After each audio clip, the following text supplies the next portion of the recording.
기도드렸습니다. 아멘. 네, 이 시간 누가복음 말씀 5번째 시간으로 누가복음 1장 26절로 30절까지 말씀을 전하겠습니다.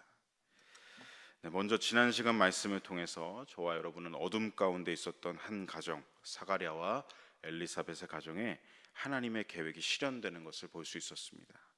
복되고 좋은 소식을, 하나님의 이 뜻을 가브리엘 천사가 그 가정에 전해주는 것을 우리가 함께 볼 수 있었죠.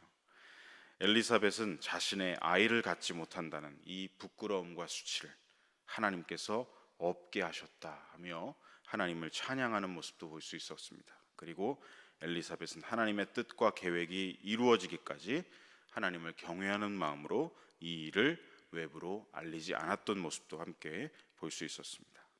자, 그렇게 시간이 흘러서 이제 엘리사벳이 임신하게 된 지 6달째가 되었습니다. 오늘 본문에서 천사 가브리엘은 또 한 사람의 여인을 찾아가고 있습니다. 하나님께서 갈릴리 지방의 나사렛이란 동네로 가브리엘을 보내신 것이죠. 우리 26절로 27절까지 말씀을 함께 화면을 통해서 읽어보겠습니다. 6째 달에 천사 가브리엘이 하나님의 보내심을 받아 갈릴리 나사렛이란 동네에 가서 다윗의 자손 요셉이라 하는 사람과 약혼한 처녀에게 이르니 그 처녀의 이름은 마리아라. 자, 먼저 26절을 보시면 갈릴리 나사렛이라는 지명이 등장하고 있습니다. 이 지명은 당시 이스라엘의 상황을 보여주는 지표와도 같다고 할 수가 있습니다. 갈릴리는 성경을 읽고 있는 저와 여러분에게는 너무나 익숙한 지역이죠. 그리고 기독교의 성지 중의 하나로 아주 크리스천들에게는 유명한 장소입니다. 하지만 당시의 유대 사람들에게 갈릴리는 아무도 알아주지 않는 이스라엘의 변방 지역에 불과했습니다. 게다가 갈릴리는 이스라엘의 북쪽 변방 사마리아로 불리던 곳으로, 이곳에 사는 사람들은 주로 이스라엘 땅의 낙오자들, 이방 민족과 피가 섞인 사람들이 대부분 이곳에 살았습니다. 수도 예루살렘 사람들이 사람 취급도 하지 않던 사람들이 바로 갈릴리 지역에 살던 사람들이었다라는 것이죠. 그 갈릴리에서도 나사렛이라는 동네는 아주 작은 시골 마을에 불과했습니다. 나사렛에서 무슨 선한 것이 나겠느냐라는 말을 우리 성경을 통해서 보게 되죠. 그 말과 같이 나사렛 출신이다라고 하면 그 사람을 경멸의 대상, 조롱의 대상으로 보는 그런 보잘것없는 동네였습니다. 그런데 그 보잘것없는 갈릴리 나사렛에 하나님께서 천사 가브리엘을 지금 보내고 계셔서 하나님의 구원 역사를 시작하고 계신 것입니다. 그 당시 권력과 힘의 정점이라고 할 수 있는 최강대국 로마 제국의 수도 로마에서 하나님의 역사가 일어나고 있는 것이 아니라 당대 온갖 지식의 책들이 소장되었다고 하는 이집트의 알렉산드리아가 아니라, 그리고 이스라엘 중심 예루살렘이 아니라 아무 존재감도 없던, 지도상의 기록도 되지 않을 작디 작은 갈릴리 나사렛에 하나님의 구원 역사가 시작되고 있다는 것이죠. 제국의 지배를 받으며 다 쓰러져 가고 있던 이스라엘, 게다가 그 안에서도 변방 땅, 그곳에서 하나님의 역사를, 공중의 권세 잡은 자 사탄이 높아질 대로 높아진, 그 권세가 높아질 대로 높아진 그 시점에, 어둠의 시간이 짙어질 대로 짙어진 그 시점에 하나님께서는 조용히 하나님의 구원 역사를, 그 구원의 촛불을 갈릴리 나사렛에서 밝히고 계시다라는 것입니다. 나사렛으로 향한 가브리엘은 한 여인을 찾아갔습니다. 27절에서 보시는 대로 그 여인은 다윗의 자손 요셉이라는 남자와 약혼한 처녀 마리아였습니다. 여기서 누가복음의 저자 누가는 마태복음에서 마태가 기록한 계보를 놓치지 않고 그대로 기록하고 있습니다. 27절에서 요셉을 소개할 때 다윗의 자손이다라는 이 기록을 보면 알 수 있는 것이죠. 이것은 이사야 11장 1절의 말씀처럼 이새의 줄기에서 한 싹이 나며 그 뿌리에서 한 가지가 나서 결실할 것이요, 이 이새의 아들 다윗의 자손인 요셉을 통해서 메시아가 오신다라는 말씀이 성취되고 있다. 이것을 누가는 지금 기록하고 있는 것이죠. 또한 누가는 마리아가 처녀였다라는 것을 명확하게 밝히고 있습니다. 이것은 예수님께서 인간의 자궁을 통해 태어난 완전한 인간이셨지만 동시에 그 근원은 우리와는 다르다. 본질상 우리와는 다르신 분이다. 불의한 죄인으로 나신 것이 아니라 거룩한 성령에 의하여 잉태되신 하나님의 아들이셨다라는 것을 드러내고 있는 것이죠. 이것을 통해 과거 이사야 선지자에게 주셨던 약속과 그 예언의 말씀이 동일하게 또 성취되고 있다는 것을 드러내고 있습니다. 우리 이사야 7장 14절 말씀 너무나 잘 알고 계시는 말씀이죠. 우리 화면을 통해서 함께 읽어보겠습니다. 그러므로 주께서 친히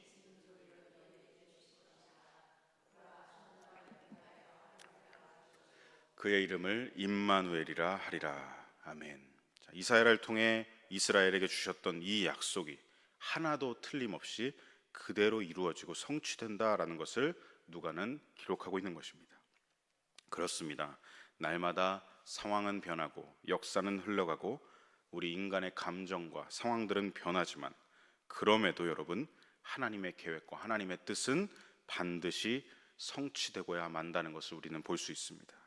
이를 행하시는 여호와, 그것을 만들며 성취하시는 여호와, 하나님께서 자신의 이름을 그렇게 소개하고 계십니다. 하나님께서는 그 뜻하신 계획을 신실하게 이루어 가시고 마침내 이루고야 마시는 분이십니다.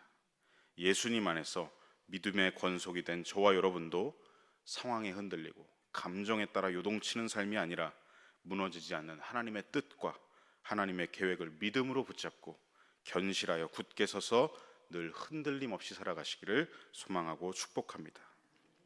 자, 다시 본문으로 돌아와서 천사 가브리엘은 하나님의 뜻과 하나님의 계획을 마리아에게 전해주고 있습니다. 28절에 기록되어 있죠. 우리 28절 말씀을 함께 읽어보겠습니다. 그에게 들어가 이르되 은혜를 받은 자여 평안할지어다 주께서 너와 함께 하시도다 하니. 자, 여기서 은혜를 받은 자라는 우리말 표현은 헬라어 원어로 케카리토메네라고 기록되어 있습니다. 이 케카리토메네의 원형은 카리토우라는 단어인데 이 카리토우의 뜻은 무엇이냐면 값없이 은혜를 베풀어 주다, 거저 주다라는 의미를 가지고 있습니다. 즉 마리아는 하나님으로부터 지금 거저 주시는 은혜를 받은 것입니다. 마리아가 뭘 잘해서가 아닙니다. 마리아가 무슨 공로를 쌓아놔서 그런 것이 아닙니다. 그래서 하나님께서 주신 것이 아니라 값없이 거저 주시는 은혜를 입은 자다라는 것이지요. 하나님의 은혜의 역사는 이미 시작되었고 마리아는 하나님의 은혜를 입은 임마누엘의 사람이 되고 있습니다. 임마누엘, 아까 보았던 이사야 말씀에서도 나왔던 말씀이고 여기 지금 1장 28절 후반절에도 그 뜻이 기록되어 있죠. 임마누엘은 주께서 너와 함께 하시도다, 주께서 우리와 함께 하신다라는 뜻입니다. 주께서 너와 함께 하신다는 이 놀라운 은혜가 그녀에게 임하였다라는 것을 가브리엘은 선포하고 있는 것이죠. 자, 그렇다면 이 은혜와 축복을 받고 들은 마리아는 어떻게 반응했을까요? 29절 말씀에 보면 이 마리아가 어떻게 반응하고 있는지가 기록되어 있습니다. 29절 말씀을 함께 읽어보겠습니다. 처녀가 그 말을 듣고 놀라 이런 인사가 어찌함인가 생각하매. 자, 마리아의 반응은 놀람, 당황스러움이었습니다. 단순히 천사가 눈앞에 나타난 것뿐만이 아니라 이 마리아가 당황했던 이유는 왜 나에게 이런 은혜가 임한 거지? 왜 이런 축복이 나에게 임한 거지? 자신에게 주어진 은혜가 너무 과분해서 두려울 정도로 당황했다라는 것이죠. 그저 이스라엘 변방 시골 촌마을에서 살고 있는 나 같은 여인에게, 평범한 여인이고 왕족과 결혼하고 지금 약혼한 것도 아니고 평범한 한 사람과 약혼을 하고 그와 결혼을 앞두고 있는 나에게, 게다가 하나님께 정성을 들여서 하나님께 정성을 다하며 섬겨오지도 못했는데 왜 그런 나에게 축복을 주신다는 걸까? 왜 은혜를 주시는 걸까? 당황할 수밖에 없다라는 것이죠. 그러자 가브리엘은 놀라고 당황하는 마리아를 안심시켜주면서 다시 한번 말을 전하고 있습니다. 우리 마지막 30절 말씀을 함께 읽어보겠습니다. 천사가 이르되 마리아여 무서워하지 말라, 네가 하나님께 은혜를 입었느니라. 아멘. 마리아야, 당황할 필요가 없다. 두려워할 이유도 없다. 무서워할 이유도 없다. 마리아, 네가 하나님께 은혜를 입은 것이다. 이 말은 여러분, 은혜를 받는 사람에게 강조점이 있는 말이 아니라 은혜를 주시는 하나님께 강조점이 있는 말입니다. 아까도 말씀드렸던 값없이 주시는 은혜, 거저 주시는 은혜입니다. 내가 뭘 잘해서가 아니고 내가 무슨 공로를 쌓아서 그래서가 아닙니다. 우리 속담에 이런 말이 있습니다. 지성이면 감천이다. 비나이다 비나이다, 내가 지극정성을 다하면 하늘이 감동한다 라는 뜻이죠. 그런데 지금 마리아가 하나님께 지극정성을 다했다, 드렸다, 그런 기록은 누가복음에 전혀 기록되어 있지 않습니다. 그녀가 뭘 잘해서가 아니라 하나님의 선택입니다. 하나님께서 마리아에게 은혜를 부어주시기로 작정하신 것이죠. 내가 너를 예수 그리스도 구원자를 보내는 통로로 너를 택한 것이다. 하나님의 구원 계획에 동참케 하시는 이 엄청난 축복을 마리아에게 일방적으로 주고 계신 것입니다. 그래서 마리아를 은혜를 입은 자, 은혜를 받은 자라고 기록하고 있는 것이죠. 마리아가 은혜를 따내온 것이 아닙니다. 은혜를 얻으려고 노력한 나머지 1등을 해서 얻어낸 결과물이 아닙니다. 그저 값없이 주시는, 거저 주시는 하나님의 은혜라는 말씀이죠. 말씀을 정리합니다. 성도 여러분, 하나님의 값없이 주시는 은혜로 말미암아 저와 여러분은 믿음으로 구원을 얻었습니다. 구원의 은혜에 우리의 공로나 우리의 의는 담겨 있지 않습니다. 오로지 하나님의 은혜입니다. 우리는 찬송가로 그 은혜를 고백하고 있습니다. 아무 공로 없이 구원함을 얻어 하나님의 자녀 지금 되었네. 주의 그 사랑 한량 없도다. 찬송할지어다 예수님 공로라고 우리는 고백하지 않습니까? 여러분, 우리의 공로는 없습니다. 구원은 하나님의 은혜일 뿐입니다. 여러분, 종교와 기독교 신앙은 완전히 다른 것입니다. 종교는 인간이 우상신을 만들어내고 그 우상에게 지성이면 감천이다, 지극정성과 공로와 노력과 온갖 공을 들여서 그 우상이 나를 위해 좋은 것을 주도록 내가 그것을 따내고 얻으려고 발버둥 치는 것이 종교지요. 하지만 기독교 신앙은 정반대입니다. 시작은 아래에서부터 위로 가는 것이 아니라 위로부터 아래로 임하는 것입니다. 인간 편의 노력이 시작이 아니라 하나님의 은혜로부터 출발하는 것이 기독교 신앙입니다. 위로부터 은혜를 내려주시고 위로부터 우리에게 임하여 주시는 것이죠. 인간이 만들어낸 죽은 우상신상이 아니라 살아계신 하나님의 임재를 경험하는 것이 기독교 신앙입니다. 그분은 인격적으로 우리를 찾아오셔서 만져주시고 우리의 마음을 아시고 우리의 마음에 좌정하여 주십니다.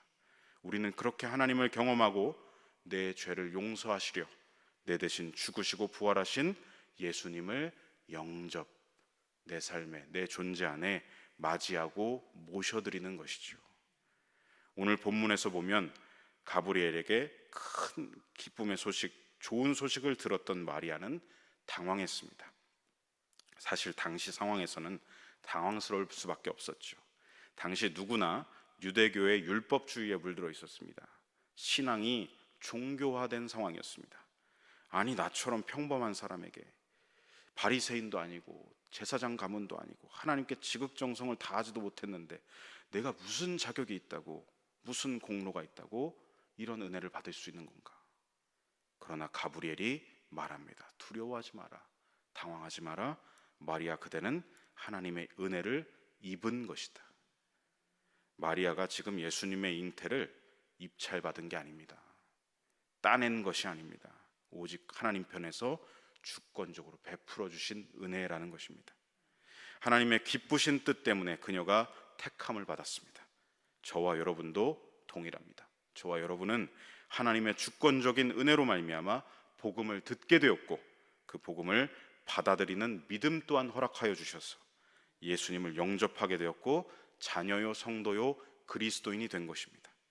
마리아처럼 하나님의 택하심으로 세상 사람들보다 조금 먼저 은혜를 입은 자가 된 것입니다. 우리를 먼저 은혜를 입은 자로 부르신 이유는 무엇이겠습니까? 베드로전서 2장 9절의 말씀, 너무나 잘 아시는 말씀이죠. 우리 함께 화면을 통해서 읽어보겠습니다. 그러나 너희는 택하신 족속이요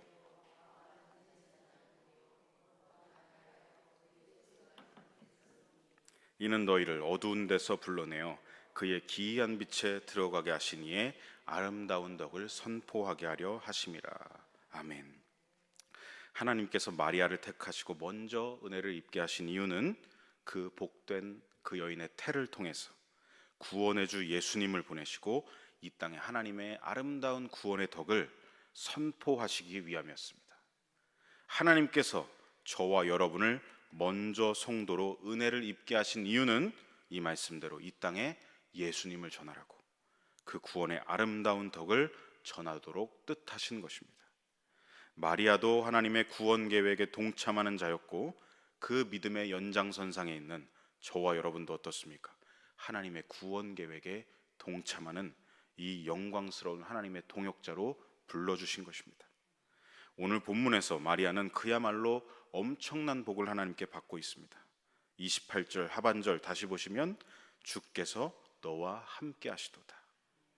이는 가브리엘이 지금 마리아에게 기도를 해주거나 나는 이렇게 소망해 라고 말해주는 것이 아닙니다.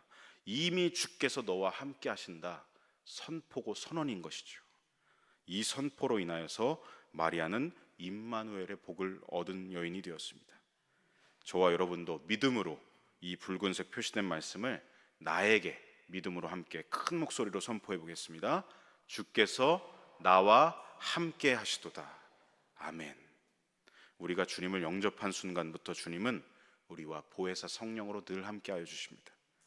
바라기는 오늘 하루도 임마누엘의 복, 성령님과 동행하시고 그저 우리가 흘러가는 일상으로 내버려 두는 것이 아니라 그런 일상으로 살아가는 것이 아니라 성령님과 함께 우리를 구원하신 이 복음을 살아내고 이 복음의 아름다운 덕과 빛을 주변 영혼들에게 전하고 선포하는 저와 여러분의 삶이 되시기를 간절히 소망하고 축복합니다. 아멘. 기도하겠습니다. 너희는 그 은혜에 의하여 믿음으로 말미암아 구원을 받았으니 이것은 너희에게서 난 것이 아니요 하나님의 선물이라. 아멘. 하나님, 오늘 주신 말씀 속에서 마리아가 하나님의 택하심의 은혜를 입는 것을 보았습니다. 하나님의 주권적인 뜻하심으로 말미암아 하나님의 은혜를 입은 자가 되었습니다. 오늘 예배로 이 시간을 드리고 있는 저희 모두 역시도 마리아와 같이 하나님의 크신 은혜 안으로 들어온 줄로 믿습니다. 세상 사람들보다 먼저 자녀로 불러주셨고 성도로 불러주셨사오니 이 구원의 아름다운 빛과 덕 안으로 많은 영혼들이 들어올 수 있도록 저희들을 사용하여 주시옵소서. 오늘 하루도 임마누엘 하나님께서 우리와 함께 하심을 믿음으로 고백하며 선포합니다. 성령님으로 모든 발걸음들을 동행하여 주시옵소서. 오늘도 성경을 통해 말씀해 주심을 감사드리며 우리 구주 예수님의 이름 받들어 간절히 기도드립니다. 아멘.